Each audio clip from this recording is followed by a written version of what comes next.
발을 나누는 시민들, 그리고 최근에 있었던 대인장 선거에 대한 선거, 우리가 앞으로 우리는 어떤 일이 일어날 것이며 어떻게 될 것인가에 대해서 의견을 나눠보겠습니다. 지금 여러분이나 저나 생각할 겁니다. 지금 우리나라는 여러분도 잘 아시지만 공사나 진지가 완성이 됐습니다. 공사나 진지가 완성이 됐습니다. 정치적으로, 경제적으로, 사법적으로, 행정적으로 완성이 됐습니다. 이번에 40 선거를 보면 그런 공사나 진지가 완전히 견고하게 구축되어 있다라는 걸 다시 한번 확인했을 뿐입니다. 지역적으로는 호남을 중심으로 해서, 이념을 중심으로는 가짜 민주주의를 내세우면서, 정부 기능을 따져서는 입법, 행정, 사법 다 장악을 했습니다. 언론까지 장악했습니다. 만약에 이들이 내세우는 이 공사나 진지의 이념에 동조하지 않는 사람은 살아남을 수가 없습니다. 지금 지도체제에서, 기득권 체제에서 살아남을 수가 없습니다. 그것을 보여주는 대표적인 예가 어제 이준석이라는 젊은 아이가 5.18 공원에 가서 3,000배인가 몇천 배를 했다는 거 아닙니까? 그거는 한 젊은이가 썩어빠진 부패한 체제에서 살아남기 위해서는 어떤 일을 해야 되는가 하는 걸 보여주는 단적인 예입니다. 그만큼 지금 공사나 진지는 깊게, 넓게, 강력하게 부서지지 않을 정도로 난공불락으로 완성이 됐습니다.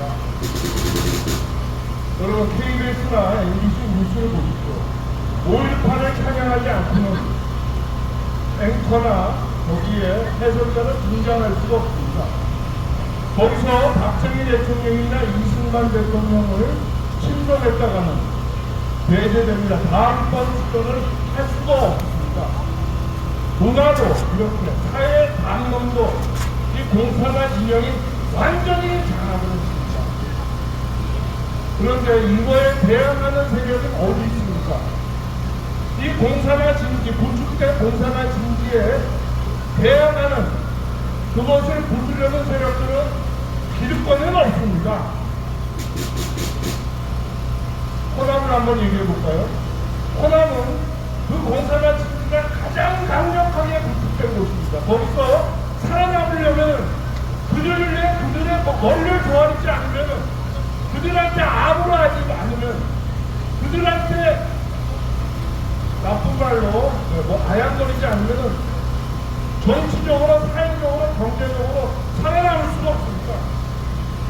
심지어 사업을 하는 사람은 5.18 세력이 그 사람들한테 돈을 주지 않으면, 후원금을 주지 않으면 공사를 따낼 수가 없습니다. 그 사회에는 여러분 대표적인 게 뭡니까? 홈플러스 같은 대형마트가 들어가지 못합니다. 이거 정말 일이 났습니다. 이번에 이번 총선을 놓죠. 거기는 완전히 불구체적으로 물들었습니다. 제주도를 포함해서. 이거 어떻게 하면 좋습니까, 여러분? 언론과 비판, 견제할 수 있는 기능이 모두 장악된 상태에서 이런 공사나 진영을 부수자는 것은 불가능한 것 같습니다. 합리적인 토론이나 대화나 정보의 교환이나 SNS에서 어떤 주고받음을 통해서 저들의 강력하게 구축된 가짜 이념, 가짜 이데올로기를 깬다? 불가능한 것 같습니다. 이거 참 큰일 납니다, 여러분. 이거 며칠 전에 국회의장 선거가 있었습니다. 국회의장 선거에 승리하는 사람이 당선된 것 같이 이렇게 언론에 많이 보도가 되니 결국에는 뒤집어졌습니다. 우원식이라는 사람으로 뒤집어졌습니다. 거기에 대해서 여러 가지 해석이 나오고 있습니다. 우리가 다른 것 다 떠나서 이것도 제가 말씀드렸던 이 공사장 보도고로 확보한 세력이 추미애한테는 불안한 겁니다. 얘가 결정적인 순간에 우리의 아젠다를 우리가 가고자 하는 방향에 어깃장을 놓을 가능성이 매우 높다 라고 판단한 거야. 그렇기 때문에 무엇인가는 또 다른 586을 내세워서 저렇게 막판 뒤집기를 했습니다. 이것은 무엇을 뜻하느냐? 앞으로 전국이 커다란 파랑일 것이다 이렇게 예상됩니다. 첫째, 곧 닥쳐올 대표 선거에 대해서 이재명이가 살아남을 것입니다 에 대해서 의문을 던집니다. 두 번째, 이재명이가 당대표에서 떨어지고 난 뒤에 더불어민주당의 대선 후보로서 행보를 계속해 나갈 수 있을 것인가 에 대해서 또 의문을 던지고 있습니다. 세 번째, 얘네들이 원하는 거 뭡니까? 1차적으로는 내각제, 2차적으로는 사회주의 개혁입니다. 이 두 가지 목표를 향해서 앞으로 더 빨리 더 속도를 내서 진행할 것이다 라는 이런 전망을 가능하게 합니다. 그런데 지금 거의 200석을 장악하고 있어요. 따라서 가짜 대통령이지만 윤석열에 대한 정치적 공세도 굉장히 강화될 것이다.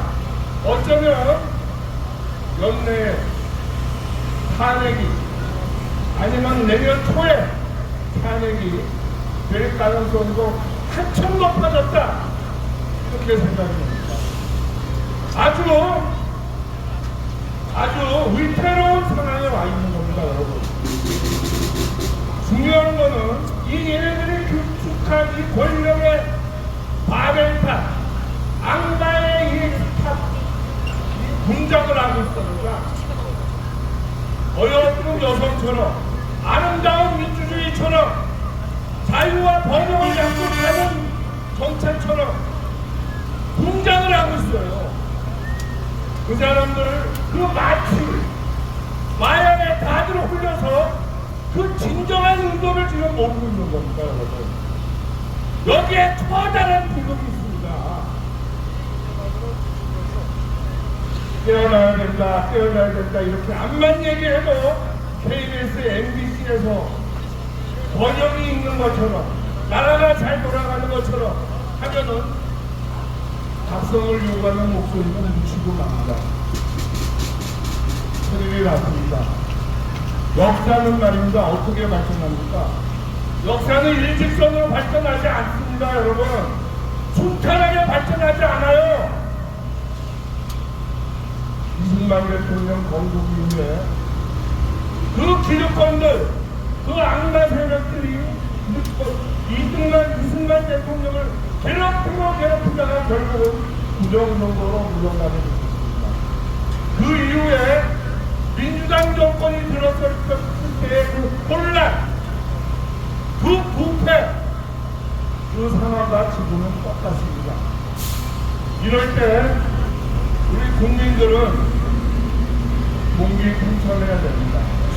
야, 이 길로 이렇게 가다가는 망한다, 큰일 난다, 우리 아이들의 미래가 양떨어지고 들어떨어진다라는 그런 위대한 각성을 해야 되는 겁니다. 그런 의미에서 이제는 유일한 방법은 혁명뿐입니다. 혁명. 이 나라를 살릴 수 있는 방법은 혁명뿐입니다. 우리는 이때까지 2016년 박근혜 대통령의 탄핵 이후에 태극기를 들고 거리에 나와서 온순하게 합리적으로 체제를 각성시키고 자극을 줘서 변화시키려고 했습니다만은 그 시도는 100점 갖지 못하게 된 그런 상황입니다. 권력이 이 기득권들이 악마의 공산 진영들이 진실에 완전히 구축해서 이 나라를 엄청나게 벌겋게 물들고 있는 그런 상황입니다. 따라서 이제는 혁명은 자연스러운 것이며 필연적인 것이며 필수적인 것이며 우리가 살려면은 반드시 해야 되는 우리의 당연 과제가 되었습니다, 여러분. 이제 우리 풀뿌리 민주운동을 한다. 지방의회를 바꾼다. 다음 선거에서 지방의회부터 바꿔보자. 그래서 국회에서 또 바꿔보자. 그리고 난 뒤에 다음 대선을 보자. 보다는 늪에서 호석거리는 허망한 움직임일 뿐입니다. 이제 남은 유일한 길은 혁명입니다. 필사적이고 필연적이고 자연스러운 역사 발전의 유일한 해결책입니다, 여러분. 그러지 않고서는 이 나라는 구들장이 무너지고 기둥이 뽑히고 배들보가 꺼지고 끝나가고 있는 겁니다. 마지막으로 여러분들한테 부탁드리는 말씀은 주위에 가서 이제는 혁명입니다. 그 길만이 우리나라를 살릴 수 있는 길이다 라고 얘기를 해줘야 됩니다. 자, 우리 앞에 커다란 폭풍이 다가오고 있습니다. 우리는 우리 선조들이 1961년도 두려워하지 않았듯이 다가오는 폭풍 속에서 그 태풍의 눈으로 들어가서 그 혁명 세력의 중심이 돼서 이 붉은 세력을 다 쓸어버리고 이 나라를 이렇게 성장시켰듯이 여러분들도 그 폭풍의 중심에서 혁명의 중심으로 웃도서서 이 나라를 반드시 살려야 됩니다. 그것이 이 나라 앞에 남은 유일한 필연적인 필사적인 합법적인 길입니다. 여러분들 제 주장에 공동을 생각해봤습니다. 크게 공감해 주시기를 강력하게 촉구합니다. 감사합니다.